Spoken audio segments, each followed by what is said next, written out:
We remain steadfast in our commitment in delivering local news that matters, stories that inspire, enriching the lives of Filipinos in Mindanao, in the Philippines and across the globe. This is your GMA Regional TV, kapuso ng bawat Pilipino.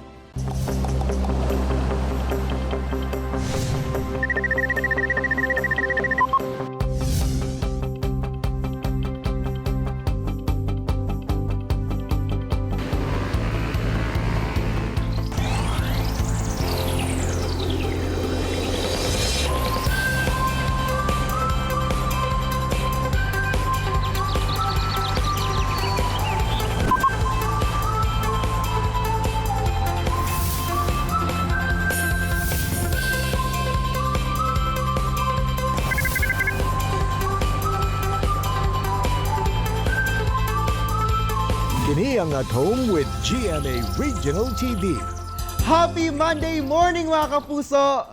Sa isa katapusang adlaw sa bulan sa Mayo, grabe gid no kadaghan ang mga bag-ong natun-an nato ug mga inspiring stories nga atong nadungog gikan sa atong mga bisita for the whole month.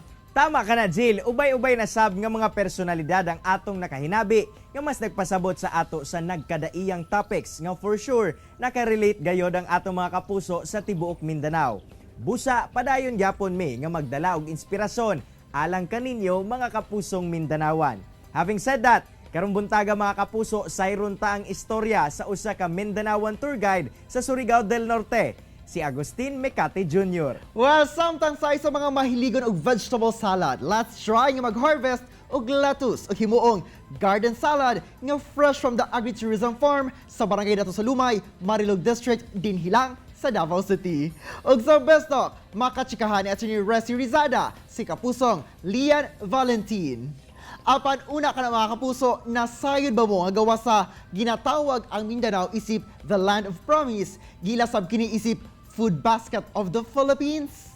Gikan ang maong pag-ila sa Department of Agriculture ni atong tuig 2019 tungod aduna kini dakong potensyal sa yuta ug klima. Base sa report, ang Mindanao ang adunay pinakadako nga ginaproduce nga supply sa pagkaon sa tibuok nasod nga anaa sa 40% ug dugang niana 1/3 sa mga lugar sa Mindanao ang nakasentro sa industriya sa agrikultura.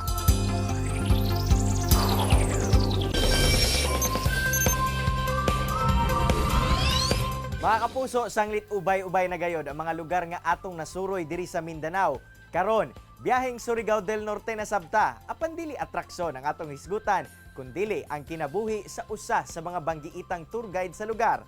Atong makauban si Sir Agustin Mecate Jr. ang tour guide gikan sa Barangay Libertad, Santa Monica, Surigao del Norte. Sir Agustin, mayong buntag kanimo og dayon sa At Home with GMA Regional TV. Kamusta mo diha karon? Okay raman diri sir. Cyril, kumusta pud mo diha? Sir, salamat sa pagpangutana no og okay ra sab mi diri sa Northern Mindanao. Pero sir, amo sa kang ila-ilahon, unsa ba ang storya nimo ug kung paunsa ka nahimo nga usa ka tour guide? Sa una na ako sir trabaho sa Manila ko sir, magdako. Karon sa ako trabaho didto, driver ug dayon nabalitaan ako na ang Siargao maayong kuan diri trabaho, daghang trabaho na opportunity. Mibalik ko diri sa Siargao bakasyon. Maglantaw na ako daghang turista. Ug dayon nagbiyahe ko diri og habal-habal driver. Karon ako na pasahero si Maggie Wilson. Siya nagkuan sa ako na mag-tour guide ko. Karon ningon ko sa kan Maggie Wilson na ma'am, wa ko'y ideya sa tour guide kay wala ko diri. Taga diri ko taga Siargao pero wala ko diri magdako sa Manila. Karon ningon siya sa ako na kuya, ako'y bahala sa imo, itag kita sa akong Facebook. Ugma na imong guest dinoingon ko sa iya na bam naalagi ko'y guest unsao mawa pa man ko kasuhito dire sa Siargao. Dingon siya na sagday lang kuya kanang kung asa nang uban adto lang ka kay pormiro pa man. Usa ka oportunidad ra gayud di ay ang kinahanglan sir no. Pero sir, sanglit wala man kay background no sa pagka tour guide, giunsa pud ba nimo pagsugod? Asa ko to ng mga panahon na wala ko'y ideya. Diri ko kay panganak pero sa Manila ko nagdako lagi. Balik ko diri ko ideya basta lang ko mamasada. Katong nalibot na nako ang Siargao, murag nainganyo ko sa tanang trabaho na ako nagian. dili na ako ikabaylo ang pag-tour guide. Tungod kay una, murag igura ka mang mamasyal, kanang lugar imo madtuan, makapasaya ka ng mga tao, madto sa mga lugar-lugar, pero dili yun as in a hago. Tungod sa mga nindot nga talan-awon, di nagayod nato mabati ang kakapoy, sir, no? Pero unsa pud ba ang mga preparasyon nga imong ginahimo, sir, ug ang mga serbisyo nga imong ginahatag sa mga turista? Ang akong gihimo, sir, pag wala ko'y guest, suruyo na ako entero Siargao. So ako i-discover ang lugar, akong picturean, dayon isid na ko sa mga kuan sa akong mga kliyente ana. Ako pod murag kabalo na ko mo ang gulo ka ng mga picture. Kaya nga ako dala murag tour guide, photographer, director kung unsay mga post nila na nindot pang Instagram. Ug sa ako tour na ako'y warranty, pag dili sila mag-enjoy sa ilang adtuan, pwede dili nila ako bayaran. Wow, sir, ha, nagiday kay warranty nga ingon ana. So, sir, naana pud ba higayon nga wa ka na bayaran tungod wala na enjoy ang mga turista sa inyong tour? Wala man noon, tanan sila no bayad, pero naay mga gis na ako na lisod kung anong blitaw ang ilang huna-huna, abuan na ka ng usahay na mag-away sila magjowa, ana. Ako yun na bilang tour guide, ako yun na sila paano na magkauli sila, sunod ako pud yun sila lipayo na mag-enjoy sila nito. Muhanap kong paraan na mga kwento na malipay pud sila. So sir, unsa pud ba ang imuhang diskarte kung adunay guest nga susama ana no nga mag-away samtang kamulo mo gatur? O akong lingaw-lingawon, ako sila kuanan og history kining lugara, mao ning history, mao na. So dayon, picturean ako sila, ingnon na ako na, ma'am, sir, na ako'y picture para sa inyo ha, na di gyud mo makalimot. Magbuhat na lang ko kanang mga kung unsa na lang mga ideya nako. Ako sila pa kuno na mag-kissing sila ana og tagaan ako silang bulak para madugay makuan ra gyud sila, malipay ra. Kuya, sad ka og diskarte, sir ba? Pero sir, so far no, effective ba ang paagi nimo? Dako gyud na effective, sir. Kay wa pa koy guess na no ingon na wa ko mag-enjoy. Kay mo yung gani ko sa ako tour na pwede mo manghambog sa ako biskan nag-enjoy mo, ingnon ko ninyo na wala mag-enjoy para wa mo'y bayad. Sir, sa inyo ang linyada sa trabaho, unsa ba dapat ang characteristics sa usa ka tour guide? Kanang una-una, ampo sa Ginoo na hapsay ang inyong biyahe sa inyong tour. Understanding ka sa imong bisita, biskan kon sakit na nimo paminahon o lantawon, makita gyapon nila na happy lang ka gihapon para maingganyo sila. Sir Agustin, unsa ba ang imuhang panginaot labi pa nga anaa pa ang pandemya karon? Amo gyud ako kana sir na ampo sa Ginoo kanunay na mobalik na sa normal, mawala na ng kanang mga cases na mga COVID aron ang mga tao pod dili na maglisod, mobalik na sa ilang mga business, sa ilang mga trabaho. Kaysa pagkaroon nga yun, biskan asa na lugar lisod yun. Mo yun ay ampo yun sa Ginoo kanunay na mobalik na sa normal. Daghang salamat sa pag-share sa imong istorya dinhi sa At Home with GMA Regional TV, Sir Agustin, og daghan kaayo mi og natun-an sa kinabuhi sa usa ka tour guide. Amping kanunay diya sa Surigao del Norte. Salamat sa Sir Sariel sa imong pag-interview kanako og daghang salamat sa tanan, maayong buntag kaninyong tanan. Chillax lang mga kapuso, mubalik pa ang At Home with GMA Regional TV. Kini ang At Home with GMA Regional TV. More chikahan o good vibes adala sa besta kauban si Attorney Resi Rizada. Resi!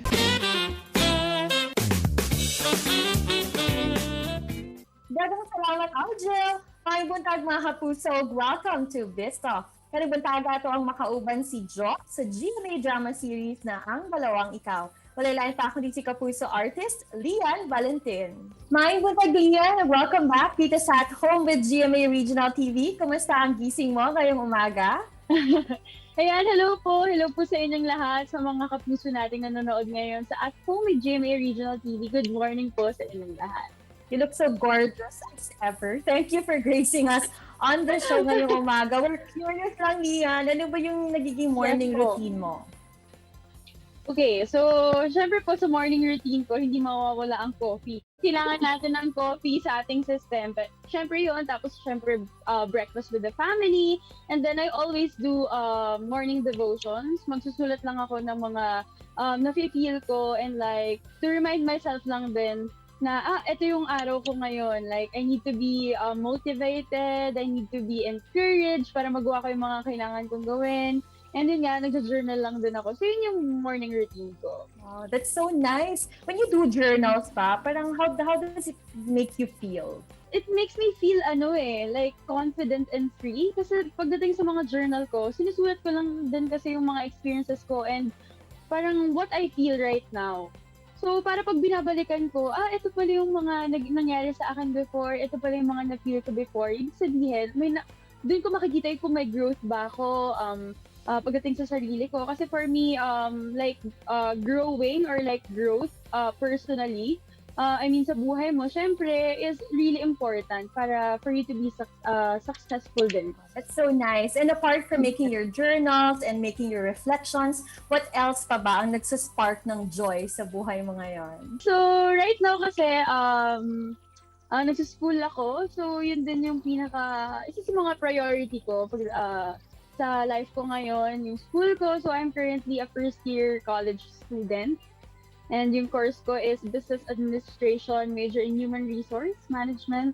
But this time around, let's talk about ang dalawang ikaw naman. How did you feel na you knew at that time na you were going to be part of this drama series? Okay, so syempre, nung natanggap ko yung call na I'm part of ang dalawang ikaw, napatalon ako actually. Sabi ko, yes! Kasama ako dito sa show na to. Sobrang full of joy ako and excitement syempre kasi back to work na naman ako. Tapos nalaman ko, kasama ko sila Ate Rita and Kuya Ken. So, super excited din ako to work with them, syempre. And yun, I feel so blessed. Kasi for me, every work, every project na natatanggap ko, every teleserye is really a blessing. And it's an opportunity to show what I have as an actress. And syempre, as me. Ganon. And of course, bilang si Jo dito sa Ang Dalawang Ikaw, ano yung mga paghahanda naman na ginawa mo before you started taping for the series? So, syempre, nung nabasa ko rin yung role ko and talagang in-internalize ko sino ba si Jo, yun nga, best friend siya ni Mia, and may mga similarities din kami. As in, si Jo and si Lian may similarities din, and talagang focus ni Jo is to help yung kaibigan niya, yung best friend niya na si Mia, nagagampanan ni Rita Daniela. So, sabi ko, parang ako lang din to, yung full force pagdating sa kaibigan, full force to help a friend. So, yun, sabi ko, konti na lang ding preparation to kasi I know na may similarities din kami. And we're so excited to journey with you on this series. So please invite yan lahat na ating mga kapuso dito sa Mindanao na subaybayan ng Ang Dalawang Ikaw. Yay! So, sa mga kapuso nating nanonood ngayong umaga, maraming salamat po syempre sa suporta nyo sa akin and sa upcoming teleserye po namin na Ang Dalawang Ikaw. Please, malapit na po. So, mga kapuso, we ask for your support and abangan niyo po yung Ang Dalawang Ikaw dahil maraming may init na eksena dito na talagang kaabang-abang. Thank you very much, Lian, for joining us dito sa At Home with GMA Regional TV. And that was Kapusong Lian Valentin. Tutok lang mga kapuso, kamabalik pa At Home with GMA Regional TV. Kini ang At Home with GMA Regional TV.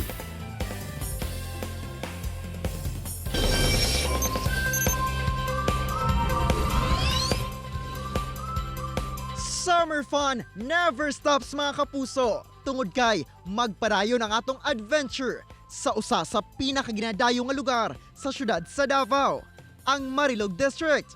Og this time, let's try AgriVenture. Tungod kay usa ka agritourism destination ang atong bisitahon. Busa, arat na! Gikan Davao City, sakay sa pampubliko nga bus o jeep, mamahimo nang mabisita ang iladong agritourism spot, ang Bemwa Farm, nga nahimutang sa Barangay Dato sa Lumay, Marilog District, Davao City. Make sure to secure Davao City QR code and observe health protocols aron safe ug secure ang tanan. Sa kalap dun sa lugar nga puno sa nagkalain-laing pananom, aba siguradong malingaw ug bet kaayo alang sa mga plantito o plantita. Tungod gikan sa mga ornamental plants, herbs, gulay o lettuce. Kompleto sila. Name it, they have it. Gani, sakto kaayo ang atong pagbisita tungod maka-experience kita sa pag-harvest sa ilang green and leafy lettuce. Dili basta-basta ang pag-harvest mga kapuso ha. Syempre, kinahanglan sakto ang pagkaputol. Aron di masayang ang lettuce. Pero kining si Kuya, aba, easy ra kaayo alang niya oh. So mga kapuso, after watching no, sa mga nag-harvest din ng lettuce, let's try mismo na mag-harvest sa nila Kuya din.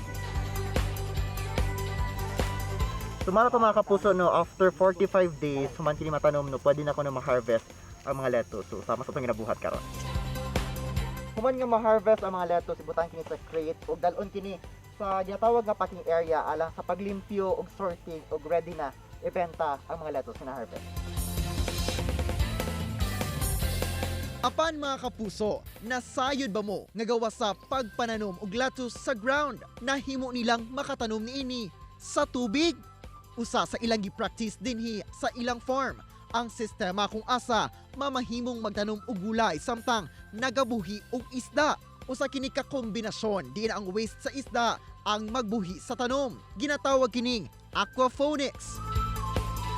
Sa mga mobisita, gawa sa lunhaw og refreshing nga view, makakatunsab ka og mga impormasyon kabahin sa agrikultura, gikan sa pagsugod sa pagtanom, hangtod na sa pag-harvest.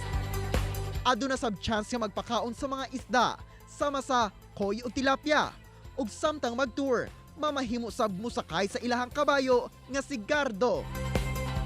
Gawas sa mga pananom, bida sab sa lugar ang nagkalain-laing value-added products, sama sa banana o kamote chips, mga kakanin sama sa putumaya, suman, plus parisan pagyod og sekwate.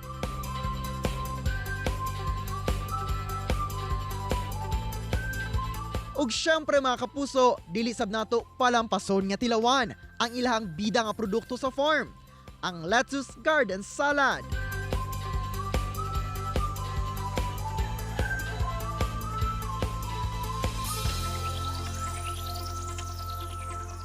Grabe, very yummy mga kapuso, labi na sa mga mahiligon og salad yun.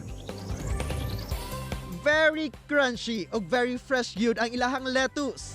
Kompleto sa nutrients, maong perfect alang sa mga samadako nga into healthy living. Og kini ang usa sa nahimong inspirasyon ni Marlo Yap aron itukod ang maong agritourism farm. Maong aron mas mapalawman pa ang atong kasayuran kabahin sa pagtukod ni ining farm. Ato siya makauban this morning. Good morning, Sir Marlo, ug welcome sa At Home with GMA Regional TV. Kamusta ka, sir? Mabuti naman at magandang umaga sa lahat ng viewers. Sir Marlo, unang-una alang sa kasayuran sa tanan, no, mamahimo ba nimo i-share sa mua kung paunsa ba nagsugod kining imuhang agritourism farm dinha sa Marilog District? Bata pa ko, hilig na ko sa agriculture, although college na ako, civil engineering ang nikuha na ako. Last 2011, nag-decide na ako na retire. Then nag-start kami May 1, 2011. Then nag-usap nga kami maghimo og farm na mag-cater sa mga healthy vegetable sa mga tao. Kani ang nahimo namo. Ni gawas na pud ang pagkahilig nako sa farming. Then makatabang diri sa mga katawhan diri sa ato sa Rion 11. Sir, sa pagpalambo nimo ni ining farm, no, katambayayong pud nimo ang mga silingan nga mga luma dinha sa dato sa Lumay Marilog District. Og how do you feel, sir, nga sa pagsugod nimo sa farm hangtod karon nakatabang ka sa ilahang panginabuhian? Proud yun me na nakatabang diri sa community. Pag-start yun na mo diri. Dili yun siya ingon ani.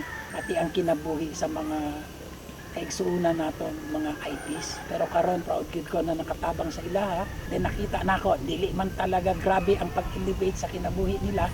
At least naagyoy development.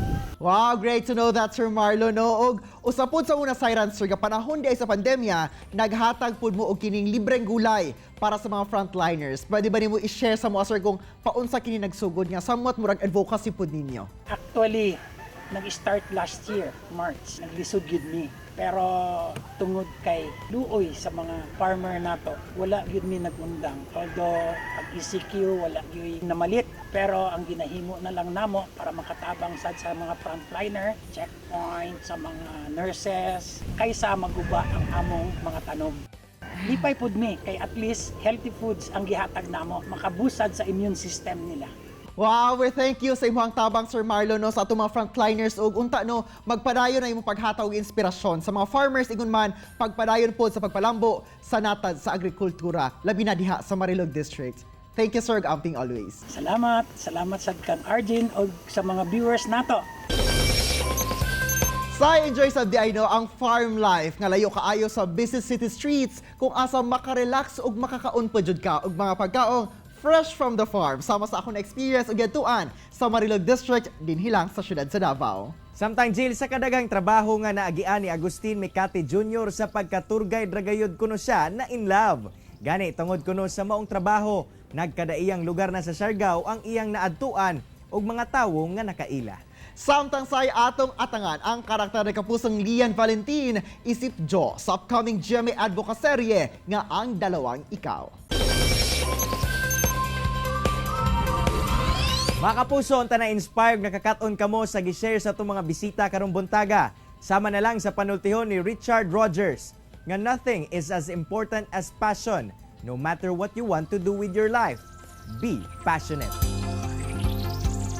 Mga kapuso, makita pagbalik ang atong episode pinagi sa pagbisita sa www.gmaregionaltv.com ug ayaw kalimot na mag-subscribe sa official YouTube channel sa GMA Regional TV. See y'all tomorrow mga kapuso ug always remember that God is good all the time. Ayaw sab kalimot sa pag-smile. Amping! Stay safe and healthy mga kapuso. Ako si Cyril Chavez. Kinisab si Argil Relator.